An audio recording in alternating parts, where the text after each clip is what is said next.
दोस्तों, आप सभी का गाइडेंस पॉइंट में स्वागत है। दोस्तों, आज अपन इस वीडियो में बात करने वाले हैं जो केवीएस एनवीएस जिन्होंने दोस्तों पीजीटी कॉमर्स के एग्जाम दिए है टाइप 2 की। उसके दोस्तों अपन यहाँ पे उस पेपर का कंप्लीट पेपर सॉल्यूशन देखने वाले हैं, डिस्क्रिप्टिव प्लस एमसीक्यू। पूरे कंप्लीट आपके जो 10 डिस्क्रिप्टिव थे उनका क्या आंसर होने वाला है ऑथेंटिक, वो आंसर भी देखने वाले हैं। और जो आपके जो 60 एमसीक्यू थे उनका क्या आंसर होने वाला है ये देखने वाले, ताकि आप अपना स्कोर अच्छे से काउंट कर सको। काफ़ी स्टूडेंटों का कमेंट आ रहा है सर डिस्क्रिप्टिव का कैसे मार्क्स काउंट करें, ये भी अपन देखेंगे और वन बाय वन क्वेश्चन का आंसर देखेंगे। इसके बाद में दोस्तों एक्सपेक्टेड कट ऑफ भी देखेंगे और इसका सेफ स्कोर क्या रहने वाला है, ये सारी चीज़ें अपन इस वीडियो में देखने वाले हैं। तो जो भी चैनल पर नए हैं उनको चैनल को सब्सक्राइब भी करना है तथा अपने दोस्तों में ज़्यादा से ज़्यादा शेयर करना है। प्लीज़ आप सभी को सपोर्ट भी करना है। तो one by one upon start करते हैं। सबसे पहले डिस्क्रिप्टिव वाला जो पोर्शन है वो अपन यहाँ स्टार्ट करेंगे। डिस्क्रिप्टिव से स्टार्ट करेंगे। आपके जो डिस्क्रिप्टिव की बात करें, ये कॉमर्स का जो पेपर है, मैंने पेपर लिया है एज इट इज। यहाँ पे बात करें, अब यहाँ पे अपन बात करने वाले हैं दोस्तों, आपके 40 मार्क्स रिलेटेड ये आया था डिस्क्रिप्टिव, 10 क्वेश्चन आए थे आपके। तो यहाँ पे जो फर्स्ट क्वेश्चन देखते हैं, यहाँ पे अपन फर्स्ट क्वेश्चन है। फर्स्ट क्वेश्चन आपके पूछा गया दोस्तों, डेफिनेशन से रिलेटेड क्वेश्चन आया है। मनी मेजरमेंट की आपको डेफिनेशन देनी थी, 2 मार्क्स रिलेटेड है। और आपको अकाउंटिंग पीरियड की भी डेफिनेशन देनी थी, आपके 2 मार्क्स रिलेटेड क्वेश्चन है। बहुत ही इजी क्वेश्चन थे, आप इनके आसानी से आंसर दे सकते थे। ये आपका दोस्तों जो आपका 11वीं क्लास का जो फर्स्ट ही जो आपका जो चैप्टर है, फर्स्ट चैप्टर से क्वेश्चन पूछा गया अकाउंटिंग टर्म से। दूसरा जो आपके जो क्वेश्चन आया, इनके आंसर भी अभी देखेंगे। दूसरा जो क्वेश्चन है, briefly define the concept of cash flow statement, यानी कि कैश फ्लो स्टेटमेंट की आपको डेफिनेशन पूछा है, तो आपको डेफिनेशन बतानी थी। अब जो सेकंड क्वेश्चन आया बी का, सेकंड का जो बी पार्ट है, ये पूछा गया आपको कैश फ्लो स्टेटमेंट से पूछा गया है और इन्वेस्टिंग और फाइनेंसिंग एक्टिविटी के आपको एग्जांपल देने थे। टोटल कितने 4 एक्टिविटी बतानी थी, यानी कि मैं बात करूँ 2 आपको इन्वेस्टिंग एक्टिविटी के एग्जांपल देने थे, 2 आपको फाइनेंशियल एक्टिविटी के एग्जांपल देने थे। इस प्रकार अब जो थर्ड क्वेश्चन आपका जो पूछा गया है, वो थर्ड क्वेश्चन पूछा गया इंटरेस्ट ऑन ड्राइंग से रिलेटेड क्वेश्चन है। Calculate interest on drawings when the amount is withdraw at the beginning, यानी कि बिगिनिंग में कोई जो है वो विड्रॉ कर रहा है, तो इंटरेस्ट ऑन ड्राइंग से रिलेटेड काफ़ी इजी क्वेश्चन था, अभी हल करेंगे, अभी देखेंगे। इसके बाद में दोस्तों आपको सेक्रीफाइस और गेनिंग रेशो की डेफिनेशन पूछा है। तो ये आप इन क्वेश्चनों का आसानी से क्या दे सकते थे, आंसर दे सकते हैं। अभी इनके आंसर देखने का अपन प्रयास करते हैं वन बाई वन। अब आपको देखो कैसे चेक करना है, जैसे डिफाइन मनी मेजरमेंट। अगर आपने ऐसा आंसर लिखा है दोस्तों, only those transaction and event that can be expressed in term of money are recorded in the books of account. अगर आप इंग्लिश के स्टूडेंट हैं, इंग्लिश में आंसर लिख के आए, अगर इस प्रकार भी आप लिखे हैं तो आपको नंबर मिलने के पूरे चांस है। केवल उन्हीं लेन देनों घटनाओं को लेखा पुस्तकों में दर्ज किया जाना जिन्हें मुद्रा के रूप में व्यक्त किया जाता है, वो क्या होता है, मनी मेजरमेंट कॉन्सेप्ट होती है। यानी कि मनी रिलेटेड ही ट्रांजेक्शनों को क्या किया जाता है, रिकॉर्ड किया जाता है बिजनेस में। अब दूसरी बात करें, सेकंड जो क्वेश्चन था अपना, वो था लेखावधि को परिभाषित करना है। किसी उद्यम के जीवन को नियमित अंतराल पर लाभ या हानि को मापने के लिए समय की छोटी इकाइयों, आमतौर पर 1 वर्ष में विभाजित किया जाता है। इस प्रकार आपको क्या करना था, इसकी डेफिनेशन देनी थी। नेक्स्ट अपन सेकंड क्वेश्चन के आंसर की बात करते हैं। यहाँ पे आपका जो सेकंड क्वेश्चन पूछा गया था कि आपको कैश फ्लो स्टेटमेंट की डेफिनेशन देनी थी। It is a statement that show the inflow and outflow of cash and cash equivalent during a specific period, कि यह एक विवरण है जो एक विशिष्ट अवधि के दौरान नकदी और नगद समकक्षों के अंतर्वाह और बहिर्वाह को क्या करता है, दर्शाता है। इस प्रकार अगर आपने कोई डेफिनेशन लिखी है तो दोस्तों पूरे में से पूरे मार्क्स मिलेंगे, इसमें आपके डिडक्ट होने के चांसेस नहीं है अगर आपने पॉइंट टू पॉइंट आंसर लिखा है। अब सेकंड क्वेश्चन आपका बी पार्ट पूछा गया था सेकंड का, आपको 4 एक्टिविटीज बतानी है, वो भी कैसे बतानी है, आपको इन्वेस्टिंग और फाइनेंसिंग एक्टिविटी की बतानी है, वो भी कैश इनफ्लो में। पहला आपको इन्वेस्टिंग का बताना, सेल ऑफ फिक्स्ड एसेट्स है तो, और सेकंड इन्वेस्टिंग का एग्जांपल है सेल ऑफ इन्वेस्टमेंट। इनसे क्या आ रहा है, कैश इनफ्लो, यानी बिजनेस में क्या आ रहा है दोस्तों, पैसा आ रहा है। यहाँ पे आपको कैश इनफ्लो के एग्जांपल देने थे, नो कि आउटफ्लो के। फाइनेंसिंग में आप देख सकते थे proceed from issue of shares है, आप इश्यू ऑफ शेयर्स करते हैं जिससे भी बिजनेस में क्या आता है, पैसा आता है। या फिर लॉन्ग टर्म बोरोविंग्स, कोई आप लोन वगैरह भी ले रहे हैं, उससे भी क्या आता है, आपका पैसा आता है। तो इस प्रकार आप एग्जाम्पल अगर लिख के आए हो तो आपको आउट मिलने के पूरे चांसेज हैं। नेक्स्ट क्वेश्चन आंसर देखते हैं अपन थर्ड नंबर क्वेश्चन का। थर्ड नंबर क्वेश्चन दोस्तों इंटरेस्ट ऑन ड्राइंग्स का पूछा गया है, बहुत ही इजी क्वेश्चन है। आपको दे रखा है अमित विड्रॉ कर रहा है 10,000 per month at the beginning में कर रहा है of each of the year ending 31 मार्च। तो यहाँ पे आपको शॉर्टकट मेथड का ये पूछा गया है, एवरेज मेथड का पूछा गया है। तो यहाँ पे सबसे पहले आपको टोटल ड्राइंग्स निकालना है, उसके बाद में रेट परसेंट मल्टीप्लाई यहाँ पे पीरियड करना है। तो पीरियड आप कैसे कैलकुलेट करोगे, यहाँ पे बिगिनिंग है तो बिगिनिंग का जो पीरियड कैलकुलेट करने का फॉर्मूला होता है n+1/2। एन यहाँ पे कितना है 12 + 1/2, तो टोटल कितने हो जाएंगे 13। 13 में 2 से डिवाइड करोगे तो आंसर कितना आ गया 6.5 मंथ, या पीरियड कैलकुलेट कर लिए। पीरियड कैलकुलेट करने के बाद में अब आपको क्या निकालना था, यहाँ पे इंटरेस्ट ऑन ड्राइंग्स, तो यहाँ पे 10,000 लिख लोगे आप, 10,000 ये पर मंथ का है, तो 1 ईयर में how many time withdraw, 12 time.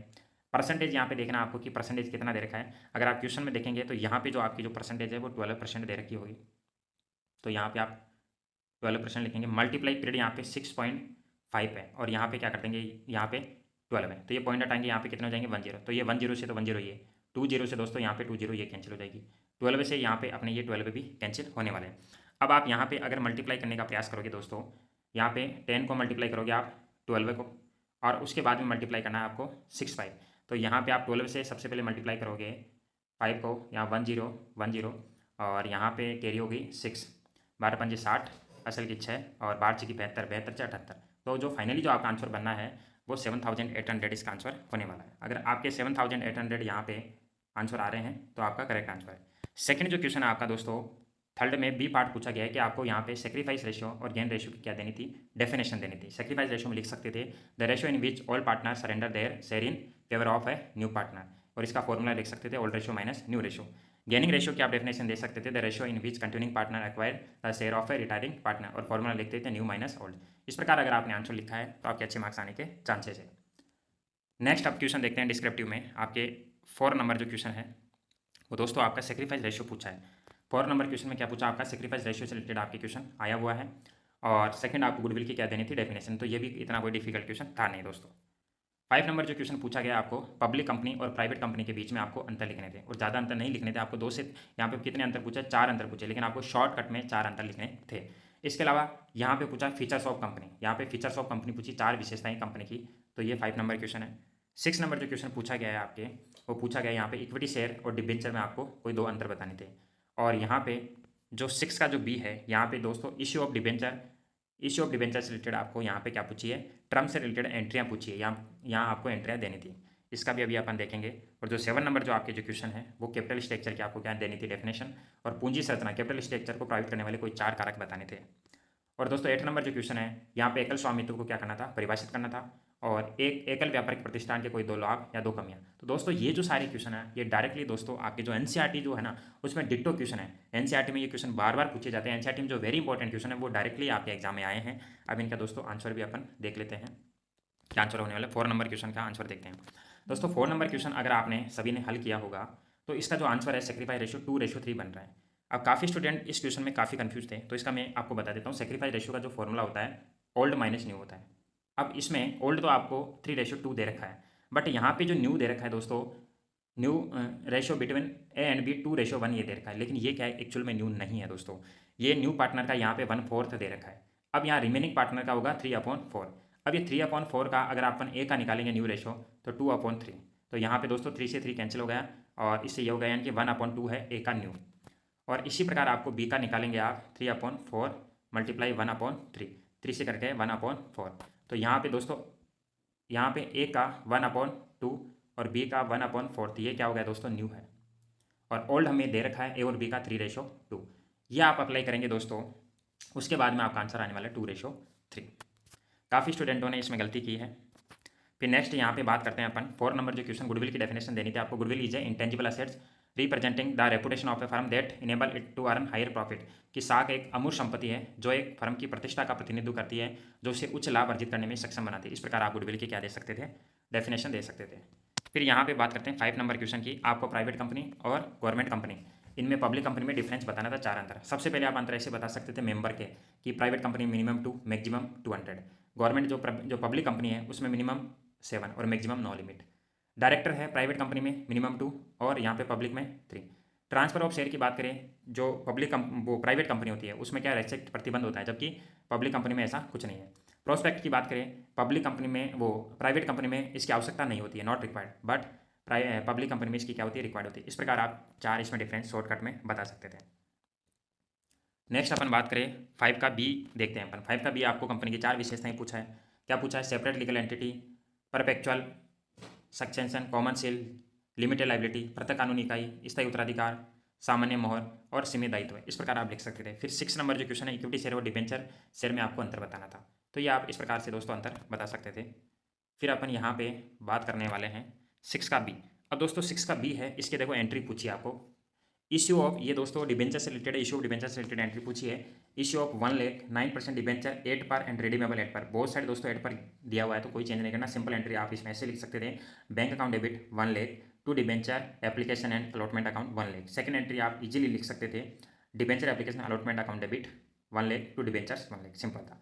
इसकी एंट्री आपको ऐसे राइट करना था, बैंक अकाउंट डेबिट, यहाँ पे दोस्तों 5% प्रीमियम है, 5% प्रीमियम है, और रिडीमेबल 8 पर है। रिडीमेबल तो 8 पर है बट प्रीमियम कितना दे रखा है, 5%। तो यहाँ पे दोस्तों बैंक अकाउंट डेबिट कितने से होता, 1,05,000 से होगा, क्योंकि 5% यहाँ प्रीमियम दे रखा है। और to debenture application and allotment भी कितने से हो जाएगा, 15 से हो जाएगा।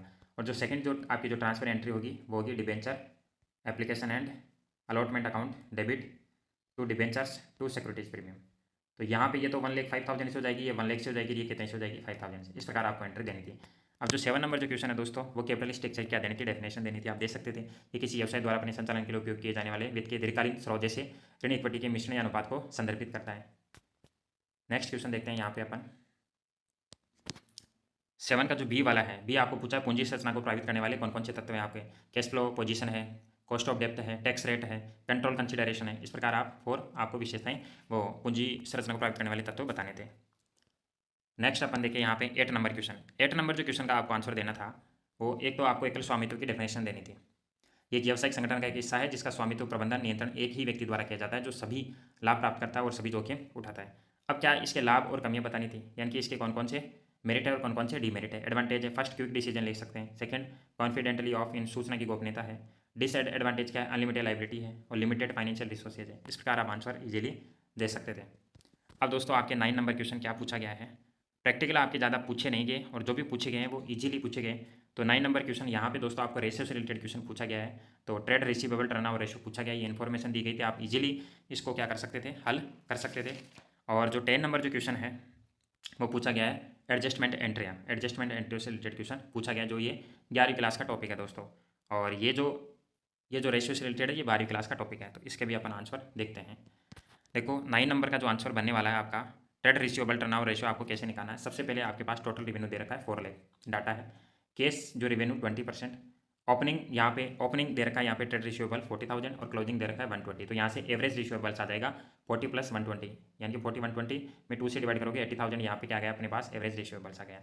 अब यहाँ पे क्रेडिट रेवेन्यू निकालना है। क्रेडिट रेवेन्यू निकालने के लिए क्या करेंगे, जो टोटल रेवेन्यू है उसमें से माइनस कर देंगे कैश रेवेन्यू।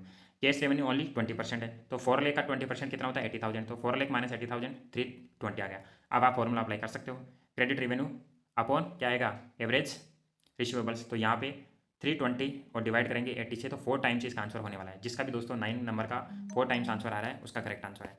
फिर यहाँ 10 नंबर की जो एंट्रियाँ दे रखी है वो एंट्री आपको इस प्रकार करनी थी। सबसे पहले वेजेस से रिलेटेड एडजस्टमेंट था, wages account debit 10,000 to outstanding wages. Second जो कमीशन से रिलेटेड था, accrued commission account debit to commission 1,500।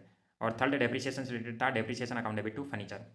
और फोर्थ था इंटरेस्ट ऑन कैपिटल से रिलेटेड एडजस्टमेंट, यानी कि इसकी जो एंट्री होगी वो किस प्रकार होगी आपके दोस्तों, interest on capital account debit to capital account, यानी कि फोर्थ आपका interest on capital account debit to capital account.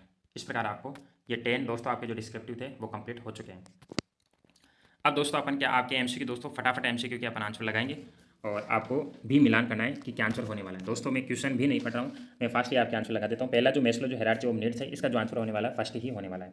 Psychological needs है, सेफ्टी नीड्स है, सोशल है, belonging needs, esteem needs and self actualisation need वाली, ये आपका फर्स्ट आंसर होने वाला है। अब सेकंड नंबर जो अपन क्वेश्चन देखने वाले हैं, सेकंड क्वेश्चन है यहाँ पे, सेकंड क्वेश्चन है is a guarantee issued by importer bank that is will honour the payment of export bill. तो जो सेकंड का जो आंसर होने वाला है दोस्तों, लेटर ऑफ क्रेडिट, ये करेक्ट आंसर है।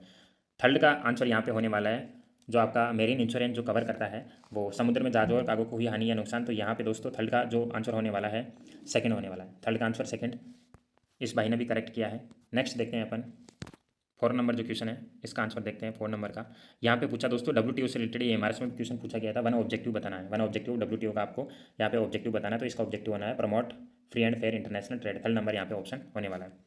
फिर बात करें यहाँ पे 5 नंबर का, तो 5 नंबर जो क्वेश्चन है इसका जो आंसर है यहाँ पे अपन देखेंगे 5 नंबर क्वेश्चन का आंसर। तो 5 नंबर क्वेश्चन पूछा है when a manufacturer employ one या more intermediary to move goods from the point of production to the point of consumption the distribution network is called. तो जो 5 का जो आंसर बने वाला है दोस्तों इनडायरेक्ट चैनल है। कौन सा, इनडायरेक्ट चैनल। फिर अपन यहाँ पे 6 नंबर का आंसर देखते हैं। 6 नंबर का जो आपका आंसर बनने वाला है थर्ड बनने वाला है दोस्तों, कंज्यूमर कैन। यहाँ पे क्वेश्चन क्या पूछा है, कौन सा ट्रू है। तो एक जो कंज्यूमर होता है एक फाइल कंप्लेन कर सकता है कंज्यूमर कोर्ट पे, डिस्ट्रिक्ट लेवल पे, स्टेट लेवल पे, नेशनल लेवल पे, सभी पे कर सकता है। 7 नंबर यहाँ पे देखते हैं अपन क्वेश्चन। 7 नंबर फटाफट आंसर देखना है क्योंकि क्वेश्चन आप सभी देख चुके हो। तो 7 नंबर का जो आंसर है सेकेंडरी मार्केट से रिलेटेड पूछा गया है। और 7 नंबर का जो आंसर होने वाला दोस्तों market for trading accepting security, second number. 8 number देखते हैं अब अपन आगे, मनी मार्केट से रिलेटेड पूछा गया है। तो money market deals with long term securities, equity share only, preference share only, short term funds, bonds and securities. तो यहाँ पे 8 नंबर का जो आंसर बनने वाला है 4 नंबर। नेक्स्ट 9 नंबर का क्वेश्चन देखते हैं, one subordinate should receive order from only one superior. तो यहाँ पे जो आंसर बनने वाला है 9 नंबर का unity of command. Next question देखते हैं 10 नंबर क्वेश्चन देखते हैं यहाँ पे अपन, कैपिटल स्ट्रक्चर रेफर टू। तो कैपिटल स्ट्रक्चर रेफर टू दोस्तों, ये सारे क्वेश्चन एनसीईआरटी में मिल रहे हैं, ऐसे कैसे एज इट इज क्वेश्चन आए हुए हैं दोस्तों, और ये वेरी इंपॉर्टेंट है, बहुत बार रिपीटेड क्वेश्चन होते रहते हैं। Capital structure refer to 10 number का जो आंसर बनने वाला है, कॉम्बिनेशन ऑफ डेब्ट and equity to finance a business. 11 number देखते हैं। 11 number, which of the following accounting concept state the business will continue for a foreseeable future at the same level of operation. तो 11 number का जो answer बनने वाला है वो going concept सी। 12 number देखते हैं यहाँ पे। 12 नंबर है, which of the following statement is untrue, यानी कि कौन सा यहाँ पे रॉन्ग है। तो यहाँ पे होगा दोस्तों, loose tool is intangible asset, जबकि लूज टूल दोस्तों इनटेंजिबल नो टेंजिबल होती है, तो यहाँ पे ये करेक्ट है। फिर देखते हैं यहाँ पे 13 नंबर का अपन देखिए, current ratio measures liquidity position of the company, तो सेकंड करेक्ट है। इस भाई ने भी किया तो इसका भी आंसर करेक्ट है। नेक्स्ट देखते हैं अपन, ये हो चुके हैं अपने 10 भी हो गया आपका। अब 14 नंबर क्वेश्चन देखते हैं अपन। 14 नंबर क्वेश्चन है, under the actual basis of accounting revenue is recognised है। तो 14 नंबर का आंसर है सेकंड, व्हेन अर्न। फिर नेक्स्ट देखते हैं अपन 15 का answer, which of the following statement is false, कौन सा आपका इसमें फॉल्स है। तो 15 नंबर का जो आंसर बनने वाला है, IGST inter goods and service tax, तो ये यहाँ पे फॉल्स है। फिर देखते हैं 16 नंबर का answer, realisation account is prepare. दोस्तों रियलाइजेशन डिसोल्यूशन ऑफ पार्टनरशिप के टाइम प्रिपेयर किया जाता है, थर्ड नंबर यहाँ पे आंसर होने वाला है। 17 नंबर का यहाँ पे देखिए अपन, in the case of dissolution partner capital are ultimately closed. तो 17 का जो आंसर होने वाला है, कैसे बैंक अकाउंट से क्या होता है, क्लोज होता है। नेक्स्ट यहाँ पे देखते हैं अपन 18 नंबर का आंसर देखते हैं, विच of the following statement is true. दोस्तों पेपर इसलिए देख रहे हैं कि काफ़ी स्टूडेंट ये कमेंट करते हैं कि सर आपने पेपर नहीं देखा है, डिस्क्रिप्टिव किस प्रकार के क्वेश्चन है, MCQ किस प्रकार के क्वेश्चन है। उसके बाद में अपन इसकी एक एक्सपेक्टेड कट ऑफ भी देखेंगे। पूरा पेपर आपके सामने दोस्तों हल किया जा रहा है, उसके बाद में अपन क्या देखेंगे, इसके एक्सपेक्टेड। यहाँ पे देखो, विच of the following statement true आपको बताना है। तो यहाँ पे जो ट्रू जो होने वाला है, when a company issue share at price higher than is face value इस कारण इशू ऑफ प्रीमियम, बिल्कुल करेक्ट है, फर्स्ट ऑप्शन। फिर यहाँ पे अपन 19 नंबर 2 जो क्वेश्चन देखेंगे, विच ऑफ द, यहाँ पे वो स्टेटमेंट ट्रू वाला पूछा है। तो कौन सा ट्रू है 19 में, ये आपको बताना है। Issue of debenture at a discount means issue price यहाँ पे लेस देन फेस वैल्यू, ये बात करेक्ट है। एक ए ऑप्शन भी यहाँ पे करेक्ट होने वाला है। फिर यहाँ पे अपन बात करें, issue of debenture at a discount means issue price ज़्यादा है, ये रॉन्ग है दोस्तों। इशू प्राइस ज़्यादा कैसे हो सकती है। Interest on debenture is a fixed charge and must be paid after dividend paid to equity share holder, ये भी क्या होने वाला आपका, रॉन्ग होने वाला है। और यहाँ पे AOD आपका करेक्ट है, यानी कि फर्स्ट ऑप्शन आपका हो जाएगा।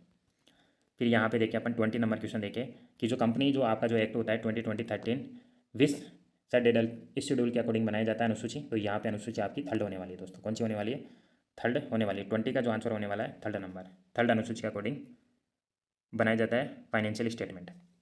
नेक्स्ट अपन देखिए यहाँ पे 21 है, which of the following point is consider as cash flow from investing activity, कि यहाँ पे आपको कैश फ्लो बताना है फ्रॉम इन्वेस्टिंग एक्टिविटी से रिलेटेड बताना। तो cash receive from disposal of fix asset, तो यहाँ पे थर्ड होने वाला है 21 का। नेक्स्ट देखिए यहाँ पे equity share represent okay ownership होते हैं, ये करेक्ट है। फिर यहाँ पे 23 का नंबर देखिए, यहाँ पे which of the following is की फीचर्स ऑफ कंपनी, तो सेपरेट लीगल एंटिटी, ये भी यहाँ पे 23 का थर्ड करेक्ट है। फिर नेक्स्ट यहाँ पे अपन बात करें 24 नंबर पूछा है आपको कि ट्रेडिंग अकाउंट में डेबिट साइड कौन कौन से, ग्रॉस प्रॉफिट ये P&L में होता है, क्लोजिंग स्टॉक भी डेबिट साइड में क्रेडिट साइड होता है, सैलरी एंड वेजेज ये भी P&L होता है, बट वेजेज एंड सैलरी बिल्कुल होता है, कैरिज आउटवर्ड भी होता है, कैरिज इनवर्ड भी होता है। तो यहाँ पे आपका जो ऑप्शन होने वाला है दोस्तों DEF 4 नंबर होने वाला है, कौन सा होने वाला है, 4 नंबर होने वाला है। नेक्स्ट क्वेश्चन देखते हैं यहाँ पे 25, which of the following statement is false, कौन सा यहाँ पे फॉल्स है, ये आपको बताना है। तो यहाँ पे trade discount is so separated in cash book, no, तो यहाँ पे ये आपका रॉन्ग होने वाला है। 26 देखते हैं, वो among the following is consider as internal user of accounting, तो इंटरनल यूजर में दोस्तों कौन कौन से आते हैं ये आपको बताना है। तो 26 है, यहाँ पे थर्ड होने वाला है मैनेजमेंट। नेक्स्ट देखते हैं यहाँ पे अपन 27 नंबर क्वेश्चन। 27 नंबर है, which of the following is not A limitation of accounting, तो कौन सी यहाँ पे दोस्तों अकाउंटिंग की लिमिटेशन नहीं है, ये आपको बताना है। तो 27 का जो आंसर होने वाला है वो 4 नंबर होने वाला है। फिर यहाँ पे 28 नंबर का जो अपन देखें, यहाँ पे पूछा है characteristics of goods and service GST की, कौन सी चैरिटिस्टिक्स है आपको यहाँ पे बताना है। तो 28 का जो आंसर होने वाला है multi state tax with input tax credit, तो यहाँ पे आपका जो आंसर होने वाला है 28 का सेकंड नंबर होने वाला है।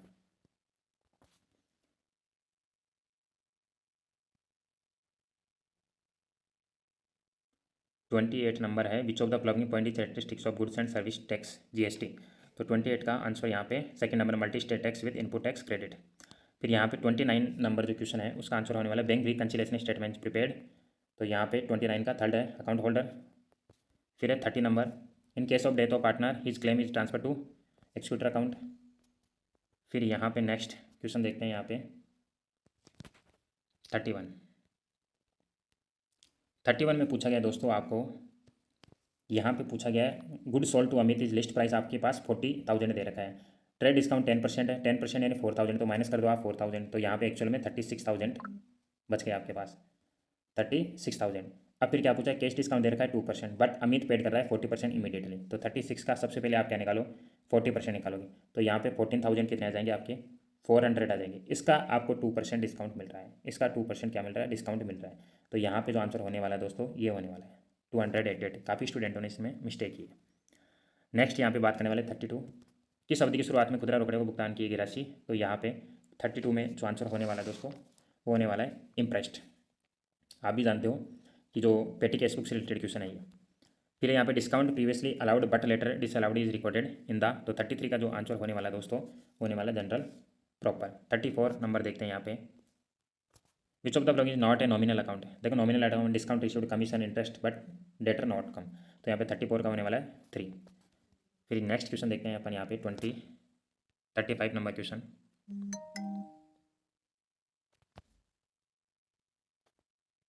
नंबर क्वेश्चन देखते हैं यहाँ पे, बैलेंस एज पर कैशबुक का 50,000 अपन को बैलेंस दे रखा है। Okay, cheque of 7,600 we deposit which is not yet credited by bank. दोस्तों आपको एक BRS बनाना था, सिंपली आप कर सकते थे, इसमें ऐड कर सकते थे cheque of 7,000 issued have not been presented of payment balance as per passbook का बैलेंस पूछा है। इसको देखो आपको कैसे, यहाँ पे 50,000 आप ले लोगे, प्लस कितने करोगे इसमें, प्लस करने हैं आपको 7,000।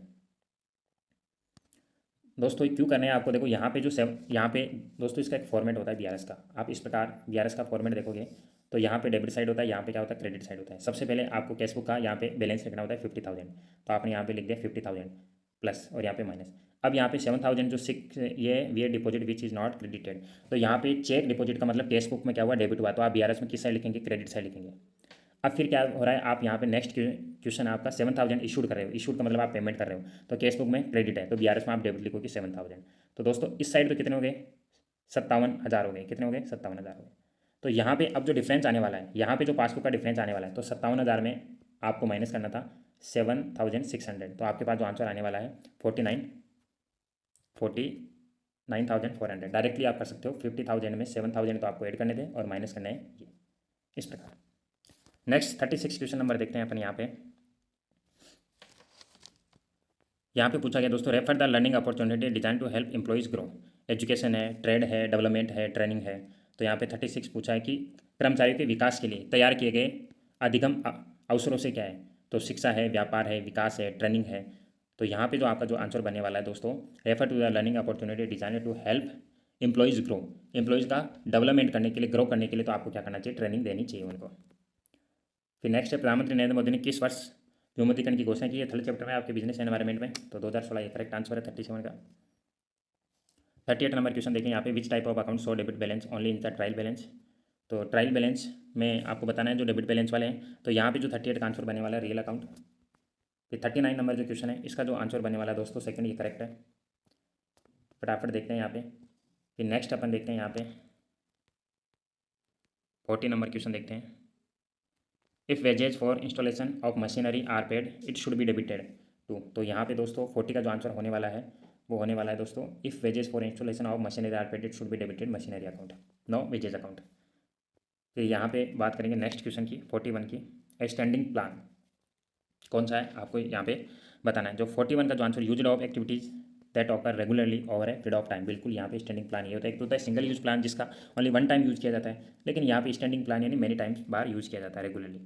42 का जो आंसर होने वाला है दोस्तों, 42 का वो होने वाला third number, arranging resource and task to achieve objectives. Next देखते हैं यहाँ पे 31। अब 43 ये डेलीगेशन से रिलेटेड क्वेश्चन पूछा गया है, जो आपके 7 चैप्टर 12वीं क्लास का डायरेक्टिंग जो चैप्टर है वहाँ से डेलीगेशन इन्वॉल्व है। तो यहाँ पे 43 का जो आंसर होने वाला है, assigning responsibility and authority to other, first option. फिर है 44 रिक्वायरमेंट से रिलेटेड है, जो 6 चैप्टर से पूछा गया है 12वीं के, तो यहाँ पे 44 का जो आंसर होने वाला है 4। फिर नेक्स्ट देखते हैं 45, which of the following test measure the action skill of the individual. तो यहाँ पे जो 44 का आंसर है ट्रेड टेस्ट होगा 45 का। फिर है 46 क्वेश्चन पूछा गया, निम्न में सर्वप्रथम किसने स्केलर चेन की संकल्पना पर चर्चा की। तो ये दोस्तों हेनरी फ्योल है। हेनरी फ्योल का प्रिंसिपल में चाहता है वन प्रिंसिपल स्केलर चेन। तो यहाँ पे 46 का क्या होने वाला है, सेकेंड होने वाला है। नेक्स्ट देखते हैं यहाँ पे अपन 47 है the industry which provide support service to other industry are known, क्या कहलाती है। तो यहाँ पे 47 का जो आंसर होने वाला है वो क्या होती है, territory industry. Next 48, which of the following source of finance is not considered as short term source of finance. तो आपको शॉर्ट टर्म का कौन सा नहीं है दोस्तों, ट्रेड कैटेज है, फैक्टरिंग है, कॉमर्शियल पेपर, ये सारी शॉर्ट टर्म है, बट डिबेंचर शॉर्ट टर्म नहीं है। तो यहाँ पे आंसर डिबेंचर होने वाला है। इंटरनल ट्रेड रेफर टू 49, तो यहाँ पे आंसर हो trade conduct with in a country. Internal trade यानी आप खुद की कंट्री में ही व्यापार बिजनेस कर सकते हो। 50 नंबर जो क्वेश्चन है, fund required for purchasing current assets is an example of. तो यहाँ पे जो 50 का आंसर होने है वर्किंग कैपिटल रिक्वायरमेंट। नेक्स्ट देखते हैं 51 पूछा गया यहाँ पे दोस्तों, which of the following point is not consider as features of cooperative society from of organization. तो 51 का जो आंसर होने वाला है वो थर्ड है, unlimited liability of the member and profit maximization. फिर यहाँ पे 52 नंबर जो क्वेश्चन देखेंगे अपन वो इसका होने वाला है सेकंड, एक गवर्नमेंट कंपनी रेफर, ये आपके एमआरएस में पूछा गया था। Next 53, commerce in business primary deals, ये आपके 11वीं क्लास का जो फर्स्ट चैप्टर है उसमें से पूछा गया है। तो यहाँ पे जो 53 का जो आंसर होने वाला है 4 है, buying selling and facilitating trade. Next 54 number देखते हैं सेबी किसके अकॉर्डिंग आता है दोस्तों, बैंकिंग, इंश्योरेंस, कैपिटल मार्केट। तो ये कैपिटल मार्केट के अकॉर्डिंग ही आता है, तो यहाँ पे थर्ड हो जाएगा। फिर है management as a profession because क्यों, it is well defined body of knowledge. 56 देखते हैं, what is the meaning of caveat venditor. तो यहाँ पे बताना है कैविएट वेंडिटोर का आपको अर्थ बताना है। तो यहाँ पे होने वाला दोस्तों let the buyer behaviour, let the seller behaviour. तो यहाँ पे जो 56 का आंसर होने वाला है लेट द सेलर बिहेवियर। फिर 57 जो है, निम्नलिखित विकल्पों में कौन सा विपणन मिश्रित का तत्व नहीं है, यानी कि मार्केटिंग मिक्स का कौन सा एलिमेंट नहीं है। प्रोडक्ट होता है, प्राइस होता है, प्लेस होता है, पर्सन। तो यहाँ पे पर्सन नहीं होता है, ये आंसर हो जाएगा। फिर है 58 है, which of the following is a primary industry. तो इसका जो एग्जाम्पल होने वाला है माइनिंग। 59 नंबर देखिए दोस्तों, यहाँ पे 59 का answer secondary industry is mainly concern with, तो होता है मैन्युफैक्चरिंग इंडस्ट्री। और लास्ट जो क्वेश्चन आपका एमसीक्यू वो एकल स्वामित्व से रिलेटेड पूछा गया है। तो एकल स्वामित्व की कौन सी जो विशेषता वर्जित मानी गई, यहाँ पे बताना single ownership and unlimited liability यहाँ पे। तो दोस्तों सारे क्वेश्चन अपन ने देख लिए हैं। अगर अपन यहाँ पे देखने के बाद में अब दोस्तों बात करें, यहाँ पे अपन पेपर की लेवल की सारी चीज़ें अपन बात करते हैं दोस्तों। यहाँ पे सबसे पहले आप एमसीक्यू वाले पार्ट की बात करते हैं और उसके बाद में अपन डिस्क्रिप्टिव वाले की बात करते हैं। एमसीक्यू आपके दोस्तों 60 पूछे गए, बहुत ही आसान क्वेश्चन थे। आप चाहते तो आउट ऑफ आउट भी लेके आ सकते थे, बट एग्जाम होता है, एग्जाम में सारे क्वेश्चन आते हुए भी गलत हो जाते हैं, बहुत सारी की मिस्टेक होती है। अगर आपने, मैं ये मान के चलता हूँ कि आपने पूरे अटैम्प्ट किए 60 में से 60, फिर भी मान लो कि 5-6 क्वेश्चन, 7-8-10 क्वेश्चन आपके गलत हो गए होंगे, तो अपन एमसीक्यू में ये मान के चल रहे हैं दोस्तों 40 से लेकर 45 एमसीक्यू आपके नेगेटिव मार्किंग काटने के बाद में, ये एक मैंने दोस्तों यहाँ पे जो टॉपर स्टूडेंट है उनके 60 में से 60 भी सही हो रहे होंगे, लेकिन मैं उन 90% स्टूडेंटों की बात कर रहा हूँ, क्योंकि टॉपर स्टूडेंट एक अलग होते हैं, 10% जो आउट ऑफ आउट भी लेके आते हैं। लेकिन मैं ये मान के चल रहा हूँ कि 40 से 45 आसानी से नंबर उनके बन रहे होंगे एमसीक्यू में। उसके बाद में अपन यहाँ पे डिस्क्रिप्टिव की बात करें दोस्तों, एमसीक्यू अपन ने माना है 40 से 45। अब बात कर लेते हैं डिस्क्रिप्टिव में दोस्तों आपके 40 नंबर का डिस्क्रिप्टिव था, उसमें बात करें तो दोस्तों 30 से 35 नंबर, क्योंकि अपन कितना ही अच्छा लिख दे लेकिन डिस्क्रिप्टिव है, अगर एग्जामिनर हाफ मार्क्स भी काट लेता है और ऐसे कर करके अगर वो 4-5 क्वेश्चनों में भी काट लिया तो अपने 5 से 10 नंबर क्या हो जाते हैं, हमारे कम हो जाते हैं। लेकिन दोस्तों जो आपके न्यूमेरिकल क्वेश्चन है, जो आपके फैक्ट वाले क्वेश्चन है, उनमें वो नंबर नहीं काट सकता। फिर भी मैं ये मान के चल रहा हूँ कि आपने 30 से 35 स्कोर किया होगा, तो 70 से लेकर यहाँ पे जो आपके जो मार्क्स बन रहे हैं 80, 70 से लेकर 80 दोस्तों यहाँ पे उन स्टूडेंटों की बात हो रही है जिन्होंने अच्छी तरीके से तैयारी की है, अच्छी तरीके से, ऐसे मान लो बहुत ज़्यादा उनकी तैयारी थी, उन स्टूडेंटों के मार्क्स बन रहे हैं। अब दोस्तों मैं आपको कट ऑफ बताने वाला हूँ, इसकी एक्सपेक्टेड कट ऑफ क्या रहने वाली है और इसका सेफ स्कोर क्या रहने वाला है। दोस्तों कट ऑफ बताने से पहले मैं आप सभी को ये बता दूँ, आपका जो पेपर था दोस्तों वो ईजी टू मॉडरेट था, ना ही तो डिफिकल्ट था और ना ही इतना ज़्यादा ईजी था।